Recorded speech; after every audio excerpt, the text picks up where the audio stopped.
Classroom leader-nya silahkan Surya pimpin doa dalam bahasa Inggris. Silahkan dimulai Surya. To start study this morning. Let's pray together. Pray begin. Pray finish. Oke. Assalamualaikum warahmatullahi wabarakatuh. Waalaikumsalam warahmatullahi wabarakatuh. Oke. Puisi absen dulu ya. Hiar, halo Hiar, ada? Ada, Bu. Oke. Davin? Syakira? Halo Syakira? Sifra? Hadir, Bu. Surya? Siva Nadia Gaizir? Ada ya? Siva Salma? Hadir, Bu. Yera? Hadir, Bu. Yusra? Hadir, Bu. Dan Zafira. Oke, masih ada beberapa yang belum join. Hari ini kita akan melanjutkan materi sebelumnya. Ya, sebelumnya kita sudah membahas tentang etika profesi akuntan. Ya nggak? Nah, masih ingat etika profesi akuntan? Masih ingat nggak? Rena, masih ingat nggak Rena? Apa profesi akuntan? Ada yang pemerintah gitu. Ya, jadi etika profesi akuntan itu apa? Aturan-aturan atau norma-norma yang harus ditaati seseorang yang berprofesi sebagai akuntan. Ya, yang perlu kamu ingat adalah akuntan itu adalah suatu profesi, jadi harus profesional orangnya. Akuntan seperti halnya dokter, seorang profesi, maka apa? Harus ada standar-standar profesional yang harus dipenuhi. Ya, oke. Nanti bisa dibuka lagi materi sebelumnya. Kemudian hari ini kita akan belajar tentang apa? Hari ini kita akan belajar tentang mekanisme debit dan kredit. Oke, kita akan membahas mekanisme debit dan kredit. Namun sebelum ke mekanisme debit dan kredit, kita review lagi di materi persamaan dasar akuntansi. Ya, jadi tujuan pembelajaran kali ini kita akan mendeskripsikan konsep persamaan dasar akuntansi.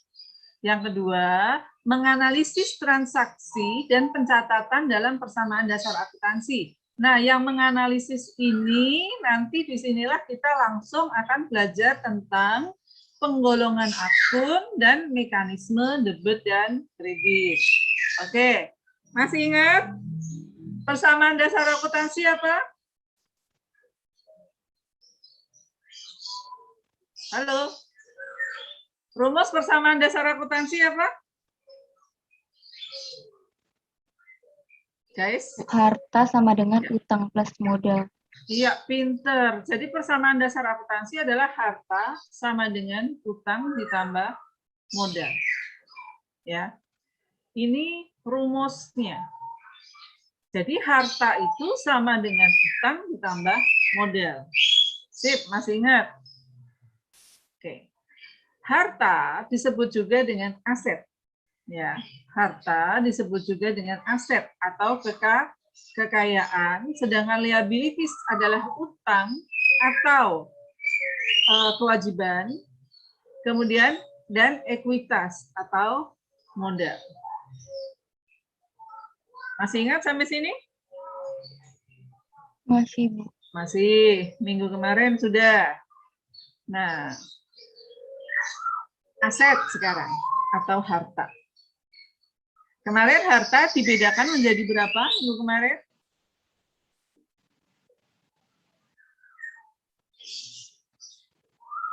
Harta. Ayo, lupa. Minggu kemarin. Harta dibedakan menjadi harta. Siapa nih ya? Nadia Rifka masih ingat harta dibedakan menjadi harta apa saja, Nak? Harta lancar, Oke, harta lancar. Terus? harta tetap, sama harta tetap berwujud. Oke. Pintar, Nadia. Harta digolongkan menjadi harta lancar, kemudian apa lagi? Harta tetap berwujud, dan harta tetap tidak berwujud. Nah, atau secara ringkas bisa diringkas seperti ini. Oke. Ini ya yang minggu sebenarnya udah kita bahas sedikit kemarin. Jadi harta lancar. Apa yang dimaksud dengan harta lancar? Ayo, yang sudah literasi, apa yang dimaksud dengan harta lancar? Surya, halo Surya. Masih Ya, ingat Bu. Ada apa apa? yang dimaksud dengan harta lancar? Yang paling mudah digunakan nggak sih, Bu? Kayak Iya, tunai betul, gitu. Gaizir. Harta yang paling mudah atau paling cepat dijadikan sebagai alat pembayaran. Nah, tadi Gaizir bilang paling cepat digunakan. Dia maksudnya digunakan di sini adalah digunakan sebagai alat pembayaran. Yang paling cepat dijadikan sebagai alat pembayaran yang pertama adalah kas. Nah, apa kas? Kas, apa yang dimaksud dengan kas?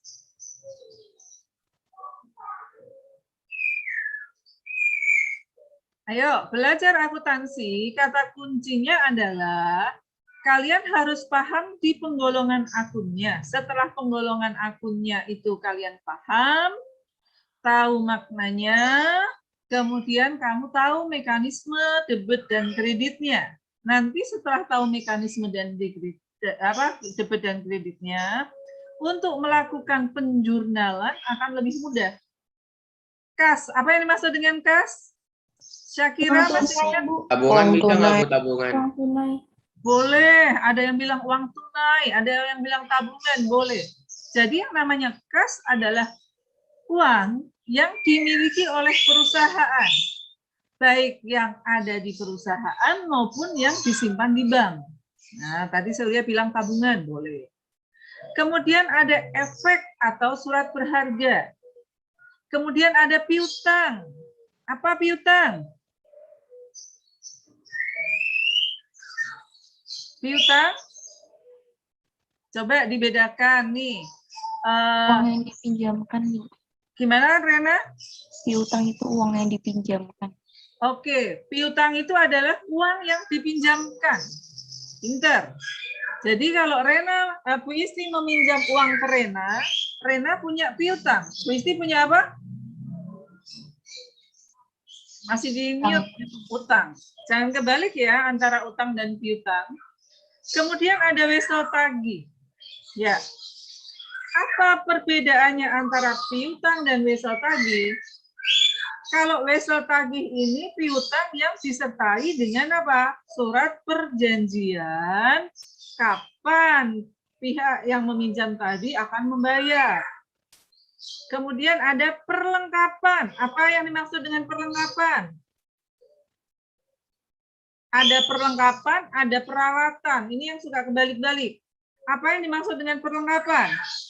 Perlengkapan itu yang melengkapi peralatan.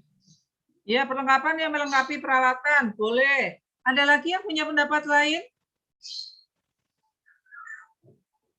Ada yang punya pendapat lain?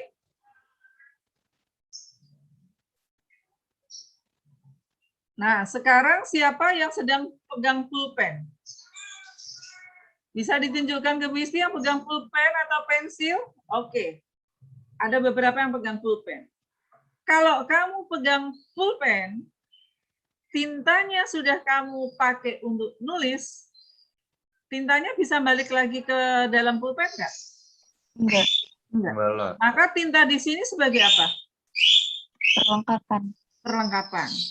Maka bisa diartikan perlengkapan adalah Barang yang bersifat habis. ya, barang yang sifatnya itu dipakai habis. Contohnya tadi, tinta, buku tulis, dan lain sebagainya. Kalau komputernya itu ada alat, maka yang namanya tinta adalah perlengkapan. Jangan lupa ya, dibedakan lagi. Kemudian ada beban dibayar di muka. Ada pendapatan yang akan diterima dan persediaan barang dagang. Kemudian golongan harta yang lain adalah investasi jangka panjang. Ya, ada penanaman modal saham, penanaman obligasi, dan penanaman modal dalam bentuk yang lain. Apa bedanya saham dan obligasi? Ayo, nih hujan-hujan nih, pada lupa nih. Apa bedanya saham dan obligasi? Ada yang bisa membantu Wisti? Di kelas 10 kalian sudah belajar. Apa bedanya saham dan obligasi? Kalau obligasi itu pemilik itu apa sih yang memberikan utang gitu. Kalau Maaf. kalau Lanjut. saham itu kan yang berhak memiliki keuntungan tersebut. Yang berhak memiliki keuntungan tersebut. Keuntungan atas perusahaan. Atas perusahaan. Oke. Sudah mendekati benar. Ada lagi yang punya pendapat lain? Syakira, halo Syakira. Mendengar suara Wisti, nak? Iya, Bu. Apa bedanya saham dan obligasi, nak? Sama kayak Rena deh, Bu. Apa? Ayo, coba diulang. Obligasi itu pemilik hanya berstatus sebagai pemberi. Kalau saham?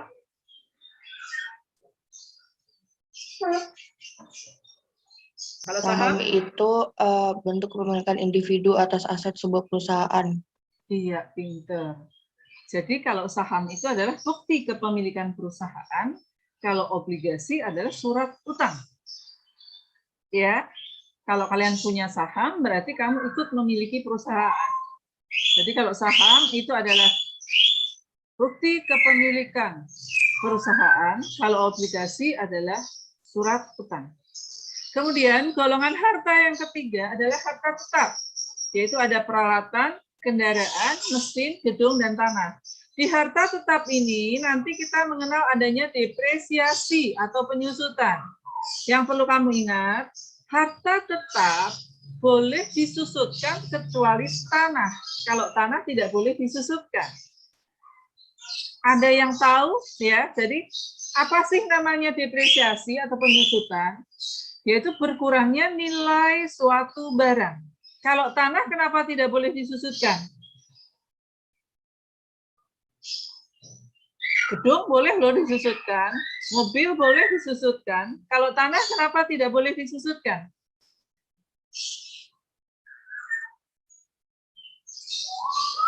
Siapa yang belum Ibu tunjuk ya? Raffi Ape, halo Raffi.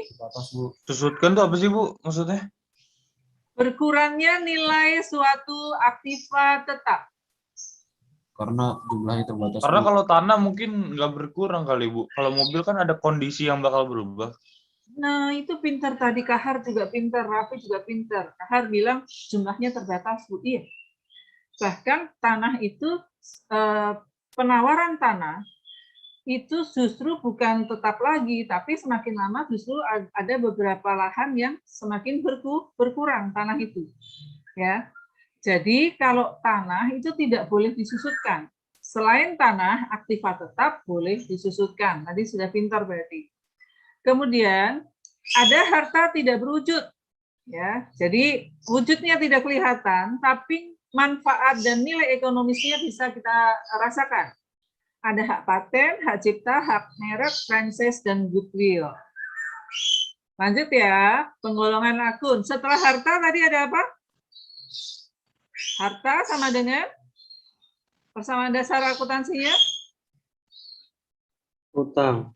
Utang. Sekarang kita yang kedua, utang. Nah, utang atau kewajiban atau liabilities. Ya. Kewajiban yang dibayar kepada pihak lain dalam jangka waktu tertentu. Utang dibedakan menjadi dua. Ada utang lancar dan utang jangka panjang. Nah, yang memerhatikan slide yang Kristi bagikan. Siapa ya yang belum Ibu sebut? Omar, halo Omar. Ya, Bu. Omar. Oke, Omar. Dijelaskan, Omar, perbedaannya utang lancar dan utang jangka panjang.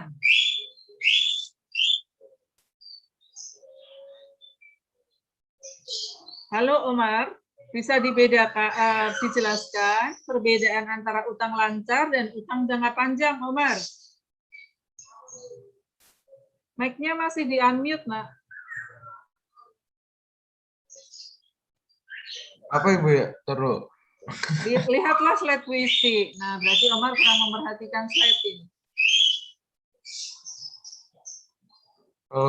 Ya itu kewajiban yang harus dibayar kepada kalau utang lancar kewajiban yang harus dibayar kepada pihak lain dalam jangka waktu kurang dari 1 tahun. Ya, pinter. Kalau utang jangka panjang kewajiban yang harus dibayar kepada pihak lain dalam jangka waktu yang relatif lama atau lebih dari 1 tahun. Iya, oke ya. Walaupun ada yang on cam, menyimaknya tetap harus perhatian. Di buku paket kamu, ya di buku paket kamu bisa memanfaatkan buku paket kamu. Bisa dibuka di halaman 32. Di situ ada penggolongan akun. Nah, silahkan dibuka di halaman 32 di bab penggolongan akun. Oke ya, itu yang namanya utang. Utang lancar yang termasuk dalam golongan utang lancar bisa ada utang usaha, utang bank, wesel bayar, beban yang masih harus dibayar, dan pendapatan keterimbunan di muka. Dalam mempelajari apa itu wesel bayar, ya jangan tertukar yang dengan wesel tagih yang ada di harta.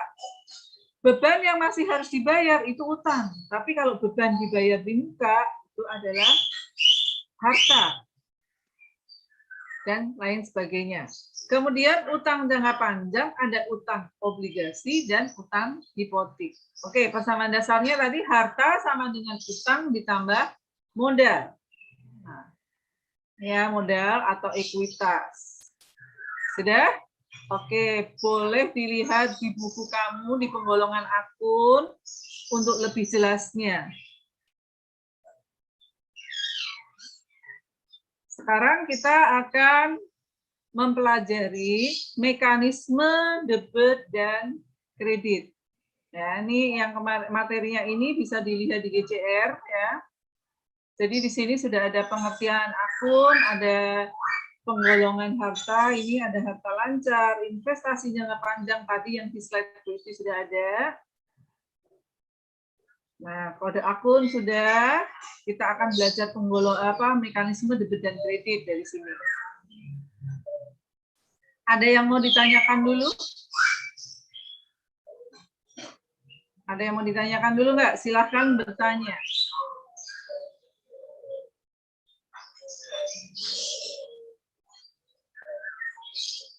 Ada yang bertanya nggak?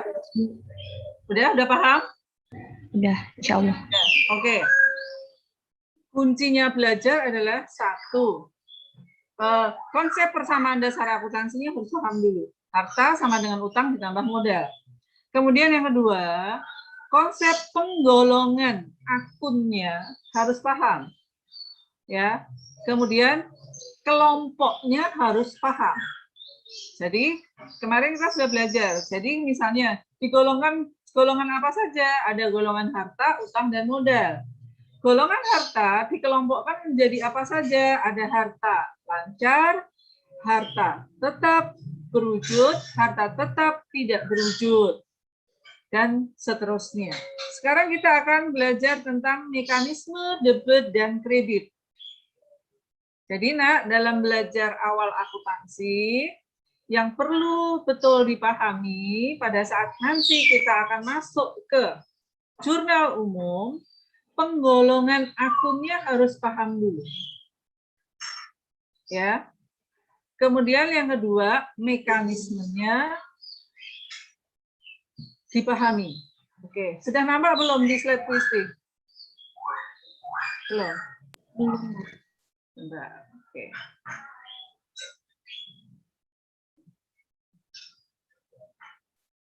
Kalian sering mendengar kata debit dan kredit. Apa sih debit dan apa sih kredit? Ada yang bisa? Kalian sering mendengar kata debit atau disingkat D dan kredit. Di dalam akuntansi, itu antara debit dan kredit selalu berpasangan dan jumlahnya sama. Apa debit dan kredit? Debit dan kredit yang harus kamu cermati, debit tidak mempunyai tanda matematika. Jadi jangan latah dengan debit plus Bu, debit plus, kredit min, tidak seperti itu.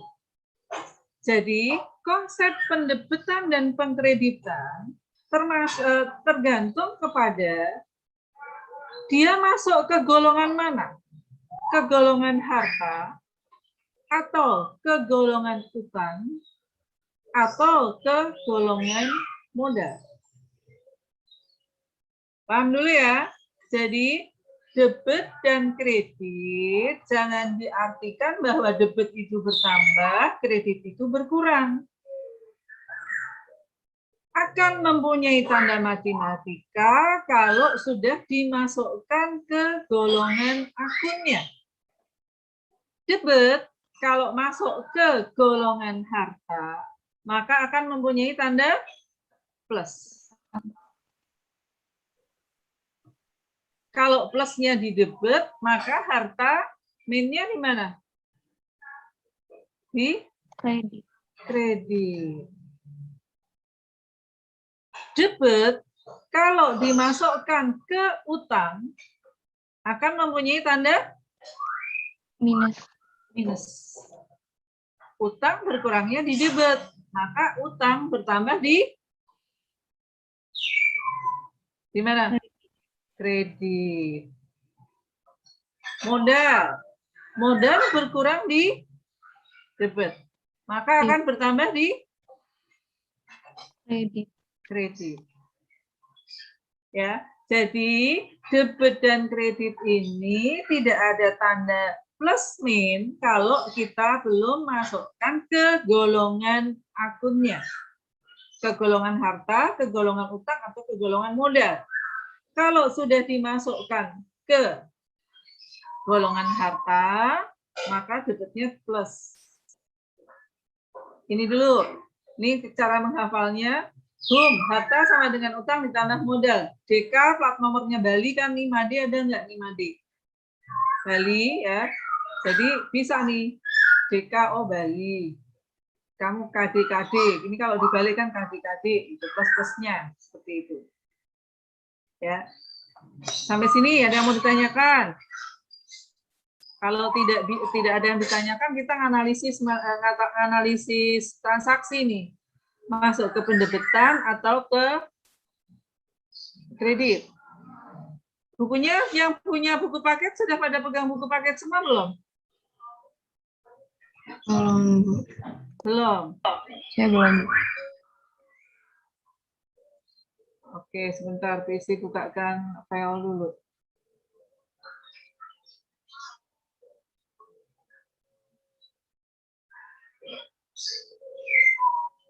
Buka lagi catatan kamu ya. Kamu pegang dulu tornya catatan ke penggolongan akun. Di catatan penggolongan akun kamu buka dulu yang barusan kita bahas. Ya. Nah, soal yang ini juga bisa kalian lihat di GCR Ekonomi.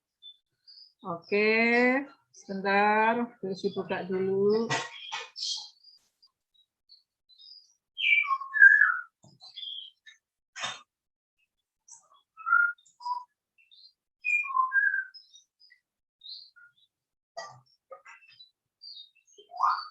Sambil dilihat lagi. Yang termasuk harta lancar, apa saja tadi sambil mengingat?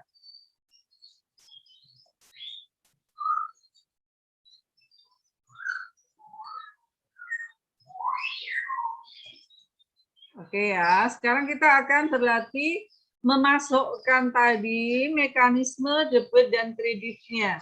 Silakan diperhatikan slide yang akan Bu Isti tayangkan. Oke. Coba sekarang tanggal Juli 1.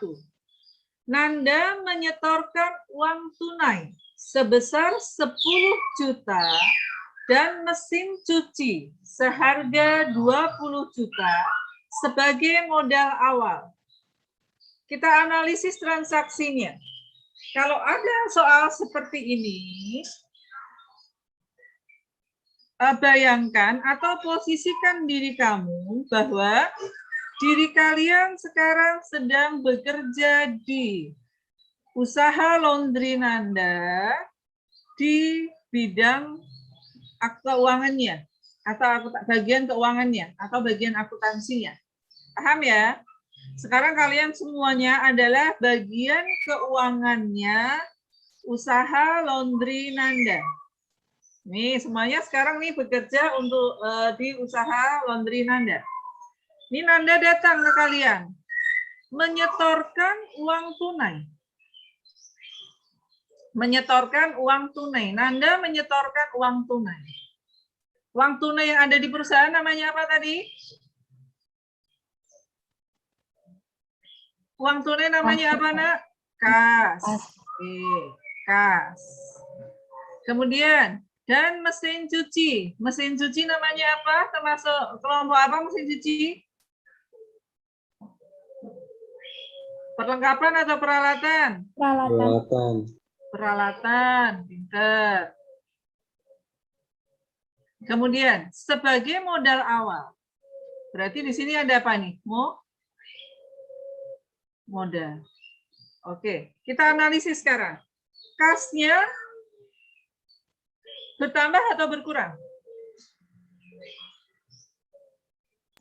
Nanda datang nih ke kalian. Nanda datang ke kalian. Wisti nih, Wisti misalnya Nanda. Wisti datang ke kalian. Ini Bu Isti setorkan uang tunai 10 juta. Berarti kamu mencatat, kamu semua kan bagian keuangannya laundry Nanda.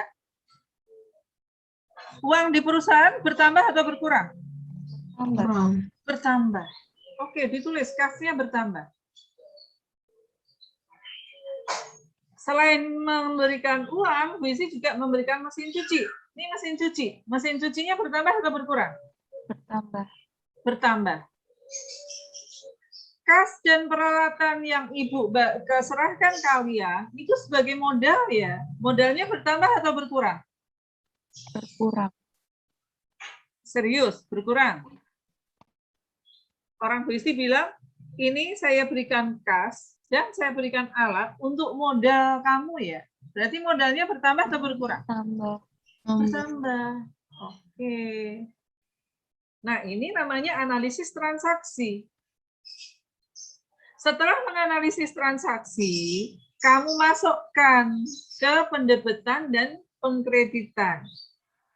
Buka lagi tadi di sini. Kas. Kas golongannya apa? Harta, utang, atau modal?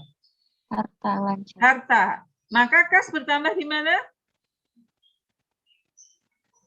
Di sisi mana kas bertambah karena harta? Debit. Debit. Pinter. Peralatan. Peralatan termasuk golongan apa? Harta, utang, modal? Harta. Harta. Maka bertambahnya di mana? Debit. Debit. Oke. Modal. Modal bertambah di mana? Kredit. Kredit. Sampai sini, paham? Ini namanya mekanisme debit dan kredit. Nanti baru bisa kamu menjurnal. Kalau di jurnal misalnya kamu tulis jurnal seperti ini nanti. Oke ya. Juli 1. Ini namanya garis pembuka jurnal.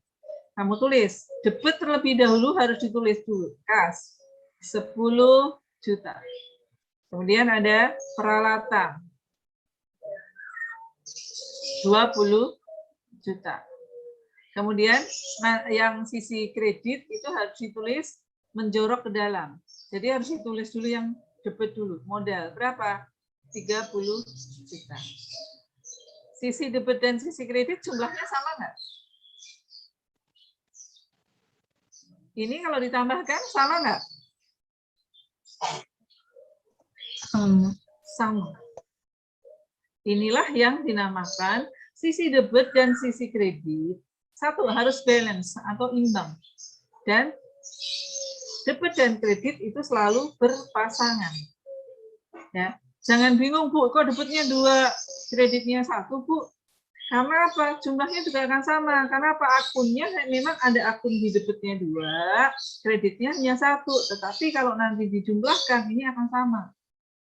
Nah, yang ini nanti kita pelajari setelah materi yang ini ya. Kita pelajari setelah materi penggolongan akun. Jadi, setelah hari ini kita belajar penggolongan akun, nanti pertemuan berikutnya kita akan belajar tentang menjurnal atau membuat jurnal umum. Ya.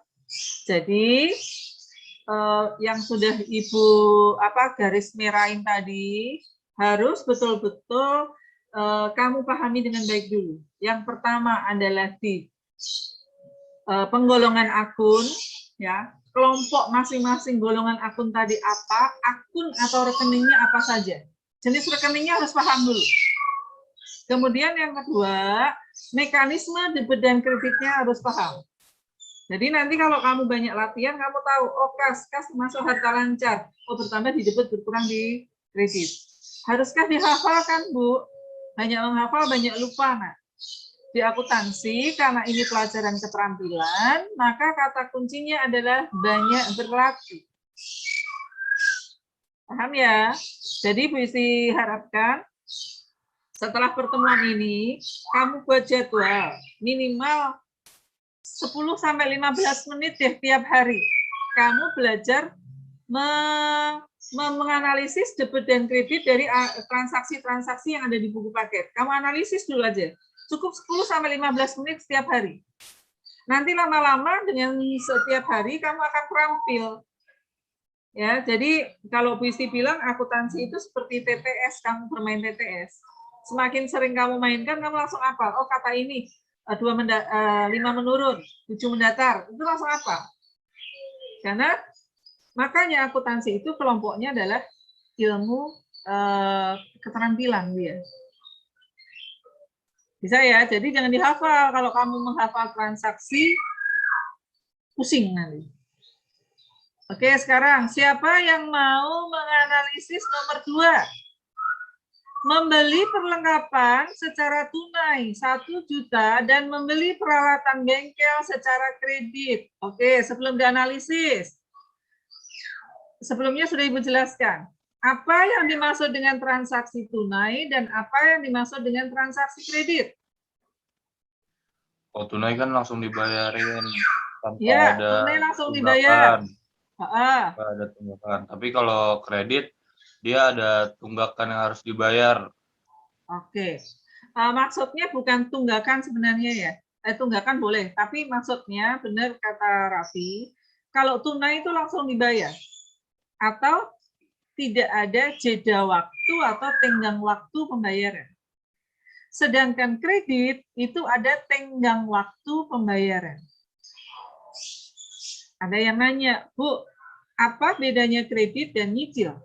Nyicil itu salah satu bagian bentuk dari kredit, tapi tidak semua kredit harus dicicil. Nah, langsung kamu bayar sekali langsung lunas pun juga bisa. Ya, jadi diluruskan pemahamannya, kredit itu tidak harus nyicil. Misal Bu Isti pinjam uang ke Gaizir nih, 1 juta. Ibu bilang ke Gaizir, di hari Selasa, Bu Isti bilang, nanti hari Jumat saya bayar ya. Hari Jumat saya bayar 1 juta. Itu namanya juga kredit. Atau Bu Isti bilang ke Gaizir, Ibu pinjam 1 juta ya, nanti saya cicil, setiap minggu saya cicil 200.000. Jadi dalam 5 minggu akan lunas. Minggu pertama bisa nyicil 200.000, minggu kedua 200.000 lagi. Itu juga kredit. Ya, jadi pemahamannya diluruskan bahwa yang namanya kredit itu tidak harus nyicil atau belum tentu nyicil. Oke, kembali lagi ke soal. Siapa yang mau menganalisis? Apa dulu yang bertambah? Yang off-cam silahkan direspon suara puisi.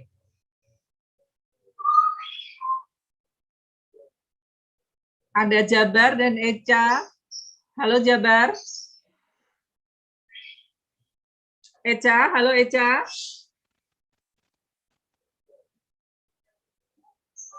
Mungkin jaringannya terganggu. Gaizir, mau mencoba menganalisis?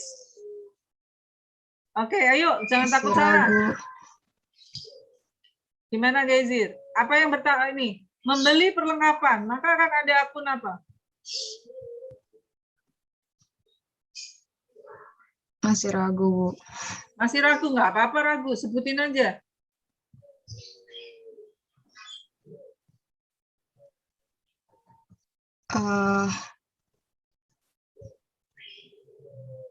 Ini coba di akuntansi transaksi kalau kamu perhatikan itu sudah ada kunci jawabannya, nak. Bisa kasih contoh satu lagi ya, nanti yang seterusnya kalian. Membeli perlengkapan, maka di sini akan ada akun perlengkapan. Dibayar tunai sebesar 1 juta. Ingat, dibayar tunai 1 juta. Berarti kas. Ya enggak? Kemudian membeli peralatan bengkel, maka akan ada akun peralatan bengkel. Kredit, oh saya beli secara kredit, maka akan ada akun utang. Paham? Paham nggak? Paham. Paham. Jadi perhatikan lagi. Setiap transaksi itu sudah ada kata kuncinya kalau kamu perhatikan. Membeli perlengkapan, oh pasti ada kan akun perlengkapan. Secara tunai, bayarin kan pakai kas, oh kasnya berkurang. Nanti seperti itu baru kita menganalisisnya ke debit dan kredit. Kita tulis di sini ada perlengkapan. Perlengkapannya bertambah atau berkurang? Bertambah. Bertambah, pinter.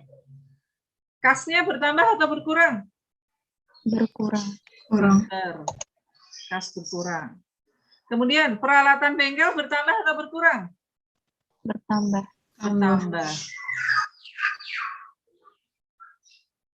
Secara kredit, kalau secara kredit berarti kita punya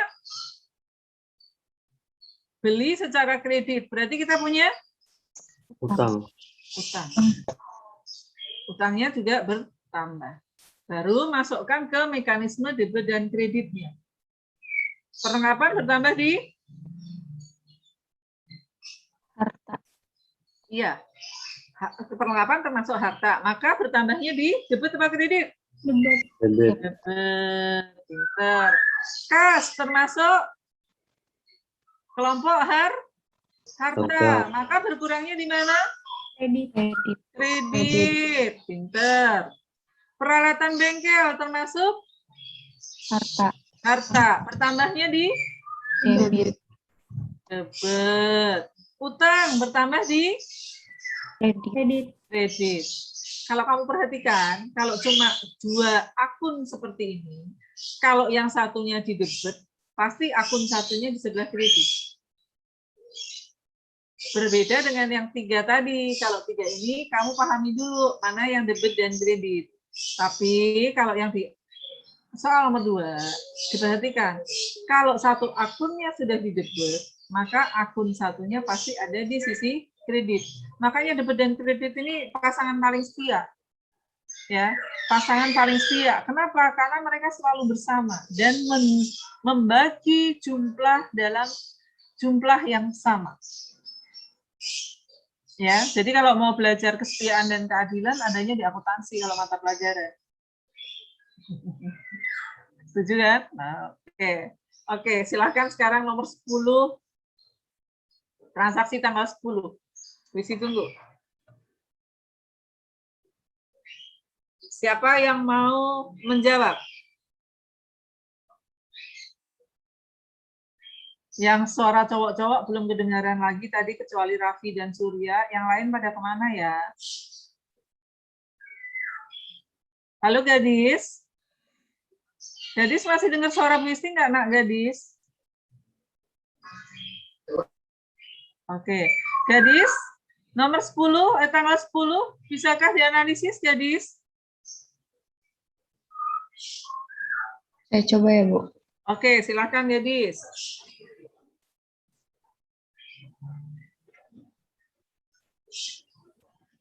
Saya nyatet dulu atau gimana, Bu? Ya, langsung saja disebutkan, nanti Oh. Disi yang menuliskan di sini. Dibaca dulu transaksinya, Dis. Diselesaikan pekerjaan mencuci seragam karyawan amanah catering sebesar 300.000 sekaligus menerima pembayarannya secara tunai. Berarti akan ada akun apa, Gadis? Akun. Bentar, Menerima apa, Dis? Yang secara tunai, yang diterima secara tunai apa, Dis?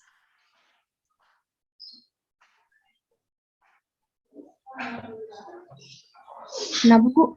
Yang Iya, yang kamu terima apa? si pembayarannya, si 300.000-nya. Iya, itu namanya apa? Debit. Oke, ngerti. Yang diterima 300.000 di debit. Benar katanya, Iya. benar. Gadis benar. Nah, yang diterima 300.000 yang kamu tulis di debit, akunnya apa namanya?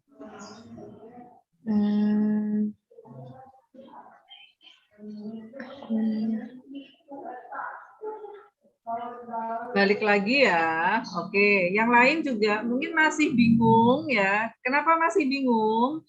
Karena pemahaman di penggolongan akunnya belum dipahami secara utuh ya. Nah, besok lagi kalau kalian pas pembelajaran, dibaca dulu buku paketnya, itu lebih enak. Nih, oke. Nah, yang ini dipahami dulu. Ya, ada harta. Yang termasuk harta ada di sini harta lancar, dikelompokkan menjadi harta lancar. Yang termasuk harta lancar ada akun kas, piutang usaha, piutang wesel, surat berharga, perlengkapan, beban dibayar di muka, pendapatan yang masih harus diterima, dan lain-lain. Ini harus dipahami dulu ya, Nak ya. Nanti setelah pembelajaran hari ini, di penggolongan akun, coba dibaca kembali dan dipahami. Setelah paham ini, baru kita ke mekanisme debit dan kreditnya. Oke. Gadis, uang yang ada di perusahaan namanya apa, Dis? Tadi sudah disebutkan tadi oleh Surya, oleh Rena. Bisa dibantu, Rena? Harta, Bu. Oh iya, harta, benar. Uang yang ada di perusahaan namanya apa? Kas. Kas, benar. Aduh, sorry lompat, Nak. 10 dulu, tanggal 10. Oke. Caranya begini, Gadis. Sebesar 300.000 tunai. Oh, kita menerima uang. Kita menerima uang. Tanggal 10 ini kan kita menerima uang. Ya enggak? Iya, Uang Bu. yang ada di perusahaan namanya kas. Karena saya menerima uang, maka kas saya bertambah. Ingat tadi kalian bekerja di perusahaan. Kemudian, dari mana kas ini bertambah? Uang ini bertambah karena ada pekerjaan mencuci seragam. Maka di sini ada apa? Pendapatan. Pendapatannya juga bertambah. Kas bertambah di mana? Debit. Debit. Maka pendapatannya bertambah di, kalau satunya sudah di debit, akun satunya di mana? Kredit. Kredit. Nah, Bu, bingung Bu antara kas dan pendapatan. Ingat, ada akun nominal. Kembali lagi ya, kita ke sini.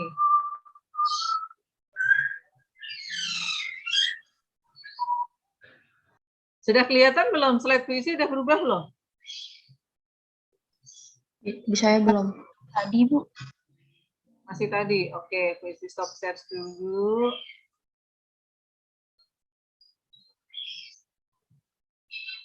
Oke, yang di sini ya, ingat. Pendapatan. Pendapatan adalah penghasilan yang diterima perusahaan dalam operasionalnya. Ada pendapatan usaha dan ada pendapatan di luar usaha. Nih, nanti materinya dibaca lagi. Di buku paket juga ada. Kemudian, akun nominal yang kedua ada beban. Beban adalah biaya yang dikeluarkan. Ya, biaya yang dikeluarkan perusahaan dan harus diakui selama usaha tersebut untuk memperoleh pendapatan. Ada beban usaha dan beban di luar usaha. Nah, kemarin sebenarnya kita sudah belajar di modal di sini kan ada unsur penambah dan unsur pengurang modal kemarin. Ya kan? Nah, kalau masih bingung juga, coba sekarang bisa buatkan tabel ya. Ayo, yang belum paham silahkan bertanya daripada nanti kamunya bingung. Karena kalau tidak paham materi hari ini akan menyulitkan pada saat nanti kamu belajar yang lain. Kita tulis seperti ini ya. Ini ada akun.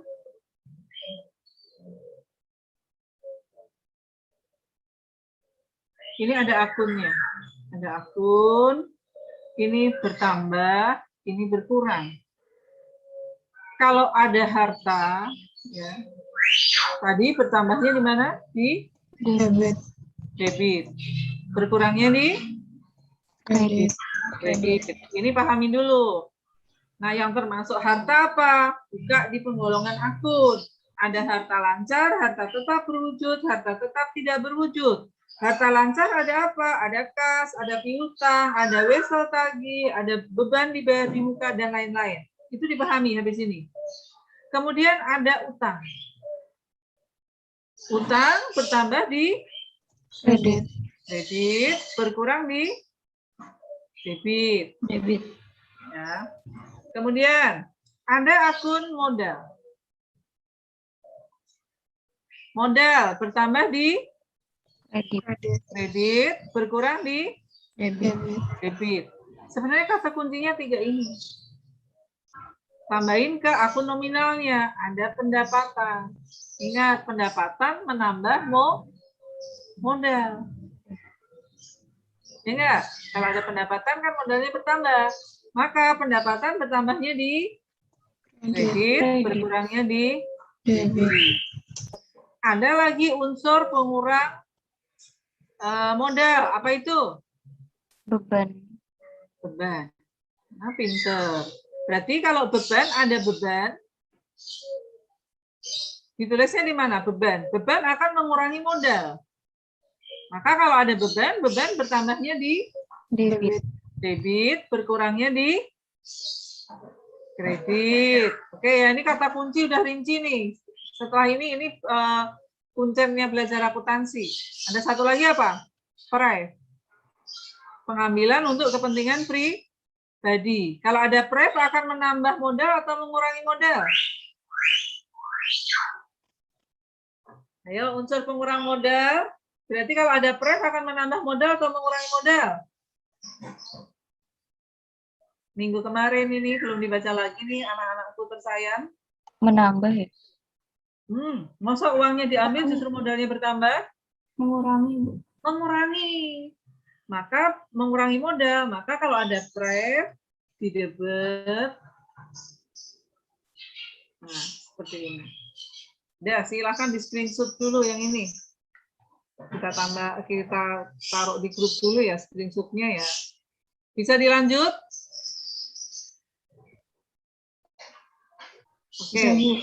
Oke, sekarang setelah tadi pegang kolom yang sudah Wisti buatkan.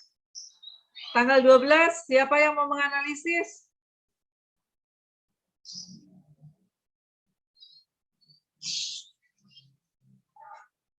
Ayo, siapa yang mau menganalisis tanggal 12? Malu-malu nih. Nadia Rifka mau menganalisis? Silakan Nadia Rifka. Kita baca dulu Nadia. Membayar biaya iklan, maka akan ada akun apa Nadia? Debit, Bu. Iya, jangan debit dulu, akunnya dulu, Nak. Akunnya akun apa? Sama pendapatan ya. Pendapatan, Bu. Membayar biaya, emang ini ada kata pendapatan? Tanggal 12. Pas bukan, Bu. Iya, benar, akan ada akun kas. Benar, aduh, sorry, lompat lagi nih, Bu, Ibu. Akan ada akun kas, benar. Kasnya bertambah atau berkurang? Iya benar, akan ada akun kas. Kamu sudah benar. Kasnya akan bertambah atau berkurang, Nak? Karena membayar biaya iklan, maka kasnya bertambah atau berkurang? Kurang. Berkurang. Satu lagi akun apa? Ini sudah ada kata kuncinya. Pendapatan jasa kan itu. Bukan pendapatan jasa, sayang. Ini apa ini namanya? Ini loh, apa ini? Sorry, dibaca. Ini apa namanya? Biaya iklan. Benar, biaya iklan bertambah.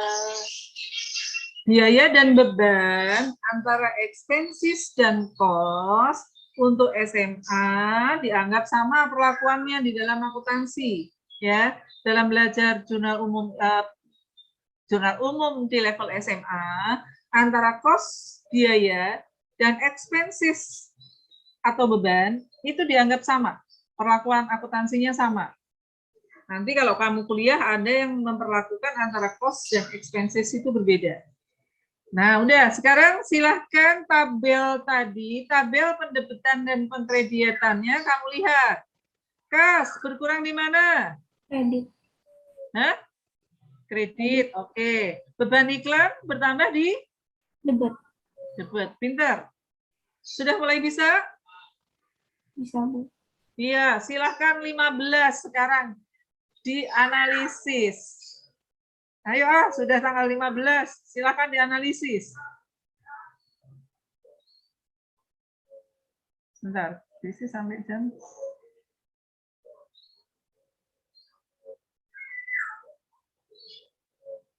Oke, silahkan dianalisis. Siapa yang mau menganalisis? Sunyi sepi nih. Ada Gaizir, ada Raffi. Kahar, halo Kahar. Kahar. Kahar.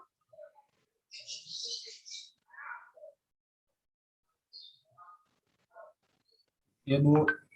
Oke, Kahar. Nomor 15, silahkan dianalisis Kahar. Nanda mengambil uang untuk kepentingan pribadi 100.000. Pengambilan untuk kepentingan pribadi namanya apa?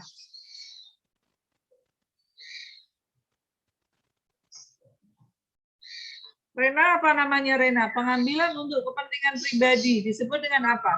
Priv, bukan Bu yang tadi. Benar, prive. Yang diambil apa? Uang.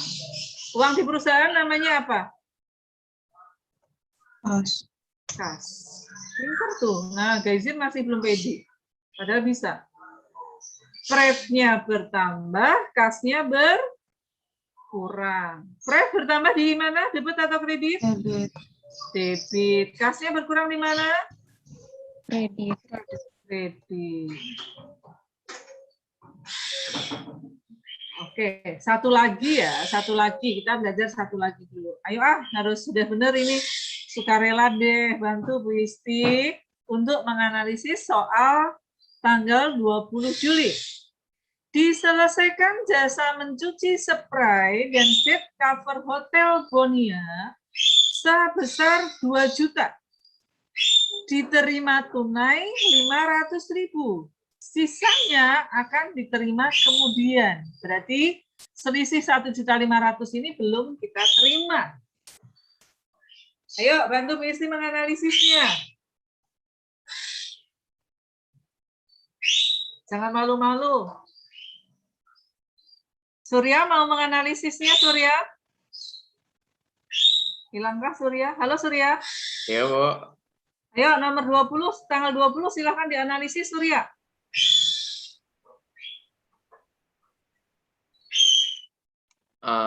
Berarti apa?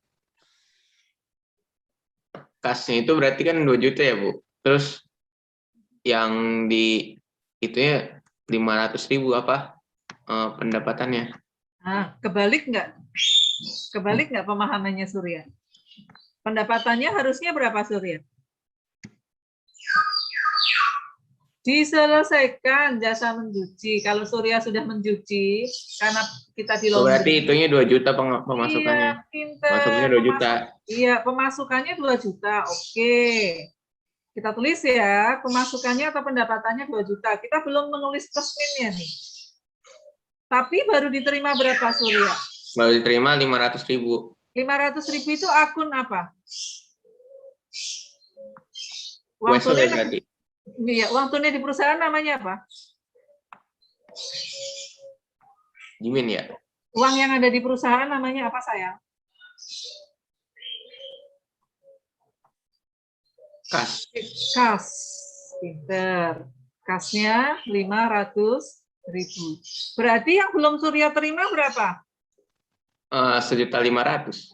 Namanya apa? Akun apa? Apa tuh? Ref bukan sih? Pref kan pengambilan untuk kepentingan pribadi. Ini Surya sudah bekerja, harusnya terima duit 2 juta. Tetapi duitnya baru diterima 500.000. Berarti yang 1,5 juta berupa apa ini? Debit. Nah, debit itu bukan akun. Bu Isi tanya akunnya dulu. Ada yang bisa membantu? 1.500.000? Bukan, Bu. Hah? Piutang bukan? Iya, pinter. Recap piutang. Oke, Surya. Lalu kita tulis pendapatannya bertambah. Kasnya bertambah. Piutangnya juga bertambah. Kita masukkan ke tabel kuncinya. Pendapatan bertambah di mana? Debit. Kas bertambah di mana? Serius. Pendapatan bertambah di mana? Pendapatan bertambah di mana? Debit apa kredit? Debit. Kredit. Iya. Kredit. Kredit tuh. Pendapatannya bertambah di kredit. Kas bertambah di Debit ya. Debit. piutang bertambah di Debit. debit. Ini jumlah debitnya 2 juta. Jumlah kreditnya juga 2 juta. Oke, masih ada beberapa transaksi sampai ke bawah. Sampai di sini ada yang mau ditanyakan?